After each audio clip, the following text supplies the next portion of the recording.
இல்லை அந்த மாதிரி பொருட்காட்சியில் இருக்கக்கூடிய ராட்டினங்களில் எல்லாத்துக்கும் சேர்த்து ஒரே ஹைட்ராலிக் சிலிண்டர் தான்.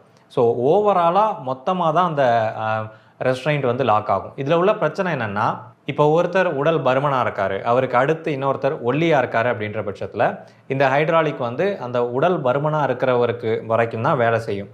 அதுக்கப்புறம் அந்த ஒல்லியாக இருக்கிறவருக்கு அது வேலை செய்யாது. அவருக்கும் அந்த ரெஸ்ட்ரெயின்ட்டுக்கும் இடையில ஒரு சின்ன கேப் இருக்கும். நீங்கள் கூட நிறைய ராட்டினங்களில் உட்கார்ந்துருக்கும் போது அந்த கேப்பை பார்த்துருப்பீங்க. இந்த கேப்பு கம்மியாக இருந்ததுன்னா பிரச்சனை கிடையாது. அதே அதிக அளவில் பெரிய கேப்பாக இருக்குது அப்படின்ற பட்சத்தில் நமக்கு அந்த ரொட்டேஷனல் சென்ட்ரிஃபியூகல் ஃபோர்ஸ் ஆக்ட் ஆகும்போது, அந்த ராட்டினம் தாறுமாறாக சுற்றும் போது அந்த கேப் வழியாக ஒரு வீட்டு ஓடிடும். நம்ம என்ன தான் காலில் ப்ரெஷர் கொடுத்து இவங்க சொல்கிற மேனுவல் லாக்கிங் கொடுத்து வச்சுருந்தாலும் கூட தலைகீழ சுற்றும் போதெல்லாம் நமக்கு அந்த மேனுவல் லாக்கிங் வந்து கான்சன்ட்ரேஷனில் இருக்காது.